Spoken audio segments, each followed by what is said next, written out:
no coração do majestoso reino de Kapilavastu, cercado por muralhas tão altas quanto as aspirações dos que viviam fora delas, nasceu um príncipe destinado a transcender o próprio reino. Siddhartha Gautama, cujo nome significa aquele que alcança seus objetivos, foi o herdeiro dos Shakya, uma dinastia cuja linhagem era tão pura quanto as nascentes dos Himalaias ao norte. A região localizada nas planícies de Terai, no norte da Índia, território hoje pertencente ao Nepal. Sua chegada foi saudada por festividades que ecoaram pelas vastas extensões do Vale do Nepal, pois os astrólogos predisseram que ele seria um monarca sem igual e um sábio renomado. Sua infância foi um testemunho do luxo que o isolava da realidade do seu reino. Os jardins do palácio, repletos de flores que rivalizavam com as cores do pôr-do-sol, eram o playground de Siddhartha, longe dos olhares curiosos de seus súditos. Seu pai, o rei Suddhodana, determinado a ver seu filho ascender ao trono, protegeu-o das 4 passagens que poderiam levar ao caminho da decadência: doença, velhice, morte e renúncia. À medida que Siddhartha crescia, sua mente também se expandia, não apenas preenchida com as artes da guerra e da governança, mas também com questões que perturbavam sua paz interior. Ele aprendeu rapidamente, superando seus professores em filosofia e física, sua presença tão magnética quanto o brilho da lua cheia sobre o rio Rohini que atravessava o reino. Contudo, a curiosidade de Siddhartha era uma chama que nem mesmo o luxo do palácio poderia extinguir. Em seu coração, uma semente de inquietação havia sido plantada, regada pelas histórias murmuradas pelos visitantes do palácio sobre o mundo além de suas muralhas. A realidade do sofrimento humano era um enigma que o jovem príncipe ansiava decifrar. Certa noite, sob um véu de estrelas que parecia suspender o tempo, Siddhartha pediu ao seu cocheiro, Shana, para levá-lo através das 4 portas do palácio. O que ele viu foi uma revelação que fragmentaria a ilusão de sua existência protegida. Primeiro, um velho, cujo corpo curvado era um mapa de incontáveis invernos. Depois, um doente, em cujos olhos brilhava a febre de 1000 sóis ardentes. Em seguida, um cortejo fúnebre, onde o lamento pela perda falava da impermanência de todas as coisas. Por fim, um asceta, cuja serenidade parecia um bálsamo para as feridas abertas pela vida. Cada visão era como um golpe para Siddhartha, uma chamada que ele não podia ignorar. Voltando ao palácio, as sombras da noite pareciam sussurrar promessas de um caminho não traçado, uma jornada para além do conhecido. Na penumbra que precedia a alvorada, enquanto o palácio de Kapilavastu ainda dormia sob o manto da inocência, Siddhartha Gautama enfrentava a decisão que definiria seu destino. A visão da velhice, doença, morte e renúncia havia semeado uma inquietação profunda em seu espírito, uma sede de compreensão que não podia ser saciada pelos prazeres palacianos ou pelas distrações terrenas. Naquela noite, enquanto sua esposa e filho recém-nascido, Rahula, dormiam, o príncipe se ergueu com uma resolução que era ao mesmo tempo tranquila e feroz. Vestindo-se com as roupas mais simples, ele tomou uma última longa olhada nos rostos adormecidos que representavam tudo o que o mundo exterior valorizava: família, amor, responsabilidade. Mas a voz dentro dele clamava por uma resposta às perguntas eternas da vida, um chamado que não podia mais ignorar.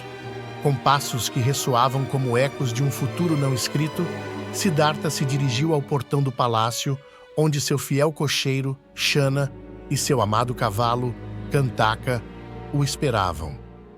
A noite estava quieta, o ar carregado com o aroma de jasmim e o som distante do rio Rohini. Sob o brilho prateado da lua, Shana ajudou Siddhartha a montar Kantaka. Juntos, eles atravessaram os portões do palácio, que até aquele momento haviam sido tanto sua casa quanto sua prisão.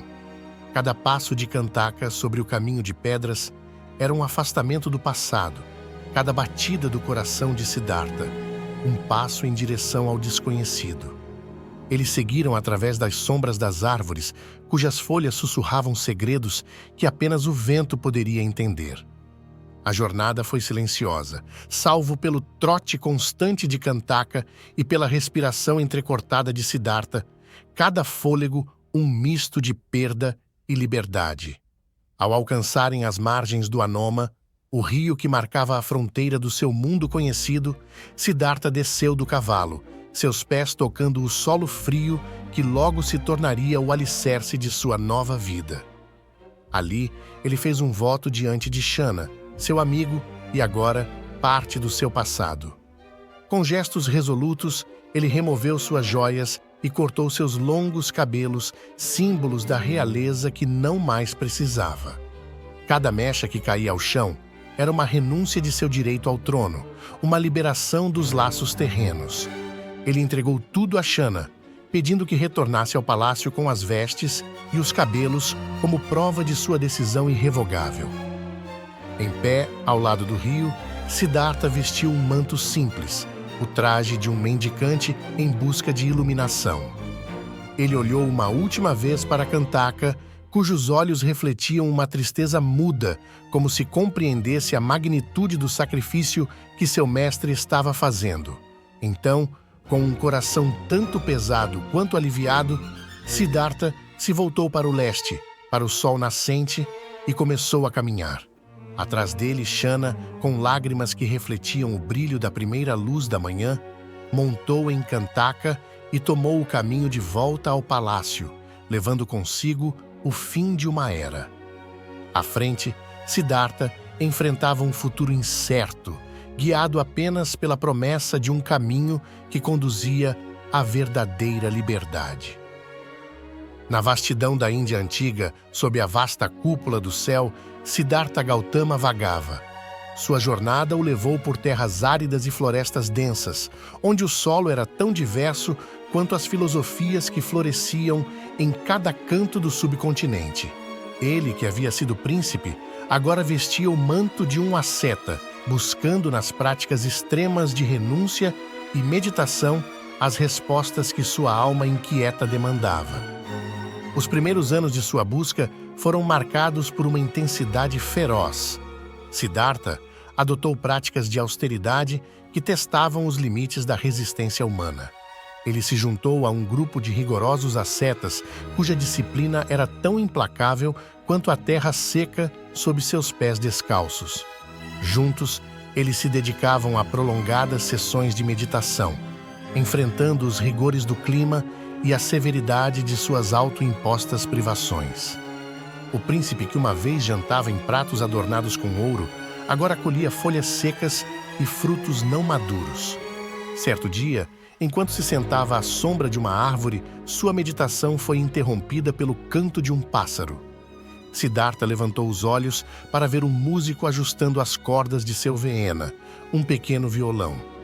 O músico falava suavemente para um aprendiz, nem muito apertadas, nem muito frouxas, ensinando o equilíbrio necessário para produzir uma harmonia perfeita.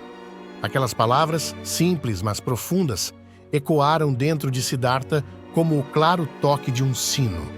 Ele percebeu que seu caminho de extremos não estava lhe trazendo mais perto da iluminação, mas estava, em vez disso, distanciando-o do verdadeiro entendimento.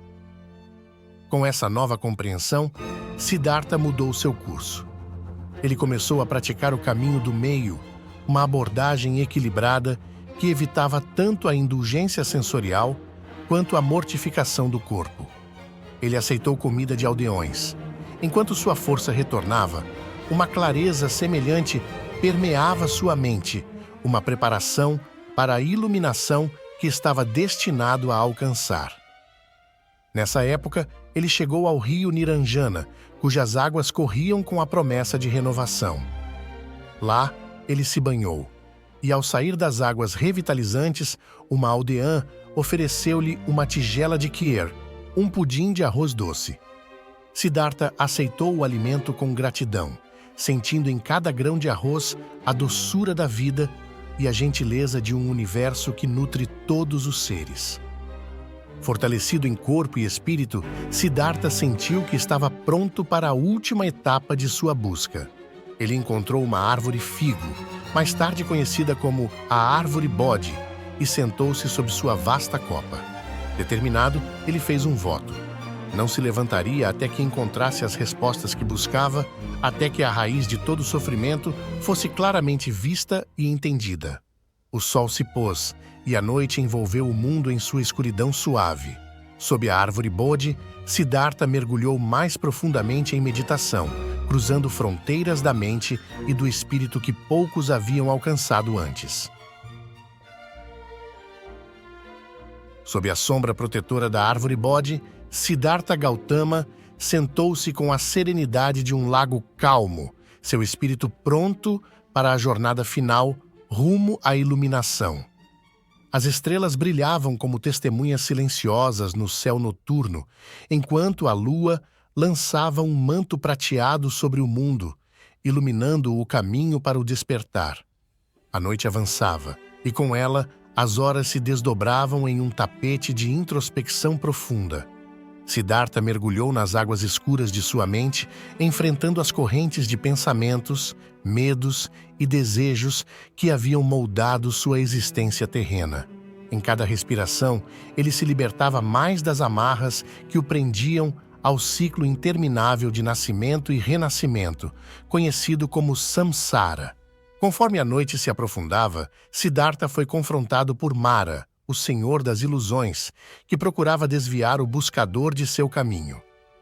Mara lançou sobre Siddhartha todo o arsenal de suas tentações: medo, desejo e dúvida. Guerreiros ferozes e demônios aterrorizantes surgiram nas sombras, suas formas ameaçadoras e rostos distorcidos pela malícia.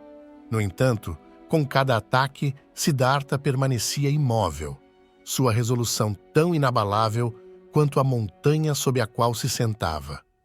Quando Mara percebeu que as armas do medo e da tentação falharam, ele desafiou o direito de Siddhartha à iluminação, questionando sua legitimidade e mérito.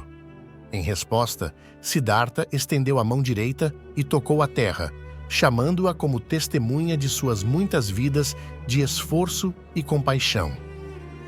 A terra respondeu com um tremor poderoso, afirmando seu testemunho e rejeitando as dúvidas de Mara.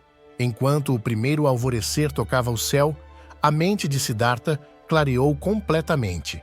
Ele percebeu as 4 nobres verdades que são a essência do sofrimento, a origem do sofrimento, a cessação do sofrimento e o caminho que leva à cessação do sofrimento. Nesse momento de profunda realização, ele viu o funcionamento do karma e o encadeamento de causas e efeitos que ligam toda a existência. Siddhartha compreendeu que a liberdade verdadeira não se encontrava na negação do mundo, mas na compreensão e na transformação da relação com ele. Com essa revelação, as portas da percepção se abriram e ele viu o mundo como realmente é, liberado de todas as ilusões e ignorâncias que obscureciam sua visão. Ele se tornou o Buda, o iluminado, alguém que despertou completamente para a verdadeira natureza da realidade. Quando o sol nasceu, banhando o mundo com sua luz dourada, Buda permaneceu sentado, um sorriso tranquilo tocando seus lábios. Ele havia encontrado a grande libertação, não apenas para si mesmo, mas para todos os seres que buscam a liberdade do sofrimento. Sabendo que seu caminho agora era ensinar, compartilhar a dádiva de sua iluminação, ele contemplou o rio de seres que ainda nadavam contra as correntes do desejo e da ignorância. Ele se levantou sob a árvore Bodhi, seus olhos claros e calmos, refletindo a profunda compaixão e sabedoria que agora o preenchiam. Era o início de um novo capítulo, não apenas em sua vida, mas para o mundo inteiro. À sombra da árvore Bodhi, recém-iluminado, o Buda contemplou o vasto mar de sofrimento que envolvia a humanidade. A realização de sua missão ressoava dentro dele com uma clareza cristalina. Ele deveria voltar ao mundo e compartilhar o caminho para a liberação. O desafio era imenso, mas seu coração, agora livre de empecilhos, ardia com a compaixão pelos que ainda estavam perdidos nas sombras da ignorância. Seus primeiros passos como o iluminado o levaram ao Parque dos Cervos, em Sarnath, perto de Varanasi, onde ele encontraria seus antigos companheiros de austeridade. Eles, inicialmente céticos, ficaram rapidamente cativados pela serenidade e sabedoria emanando de Buda. Sob a árvore, ele lhes apresentou o Sermão do Caminho do Meio, revelando as 4 nobres verdades e o nobre caminho óctuplo. As palavras de Buda não eram apenas instruções. Eram como bálsamo para almas desgastadas pelo rigor das privações e o desespero das perguntas sem resposta. Conforme a notícia de sua iluminação se espalhava, pessoas de todas as castas e condições sociais começaram a procurá-lo. Buda acolheu a todos. Sua doutrina era universal, transcendendo as barreiras sociais que estratificavam a Índia antiga. Sua Sangha, uma comunidade de monges, cresceu, tornando-se um refúgio para todos que buscavam a paz interior e a compreensão profunda da existência. Buda ensinava principalmente através de parábolas, ricas em imagens e profundidade que tocavam diretamente o coração de seus ouvintes. Em uma dessas histórias, ele comparou os desejos humanos a um punhado de folhas em uma floresta. Enquanto os desejos eram incontáveis como as folhas na floresta, o que ele ensinava era comparável a um punhado de folhas que ele segurava. A simplicidade deste ensinamento era sua força. Ele destacava a essência do que era necessário para alcançar a iluminação, sem se perder nos incontáveis desejos que enredam o ser humano. O impacto de Buda cresceu, e com ele, sua influência se estendia além das fronteiras de qualquer reino. Reis e comerciantes, artesãos e servos, todos encontravam valor nos ensinamentos de Buda. Sua mensagem de compaixão e não violência inspirou mudanças não apenas em indivíduos, mas também nas estruturas sociais. Leis foram mudadas e práticas injustas questionadas e muitas vezes abolidas à luz dos ensinamentos de Buda. Mesmo enquanto sua vida terrena se aproximava do fim, Buda preparava seus seguidores para continuar sua missão. Em seu último discurso, no Bosque de Salgueiros em Kusinara, ele enfatizou a impermanência de todas as coisas e encorajou seus discípulos a serem ilhas para si mesmos, encontrando refúgio na Dharma, a lei e ordem cósmica que ele havia revelado. Buda deixou o mundo físico com 80 anos, mas seu legado era eterno. As chamas que ele acendeu naqueles primeiros ouvintes continuaram a arder, propagando-se através das gerações e além das fronteiras, iluminando caminhos com a promessa de paz e iluminação. Seus ensinamentos, preservados nas Escrituras e praticados em inúmeras comunidades monásticas, continuam a oferecer guia e consolo a milhões, ecoando o eco de sua sabedoria através dos tempos. Gostou dessa história? Siga o canal Ao Encontro do Passado e ative as notificações para ficar por dentro das mais fascinantes narrativas sobre nosso passado.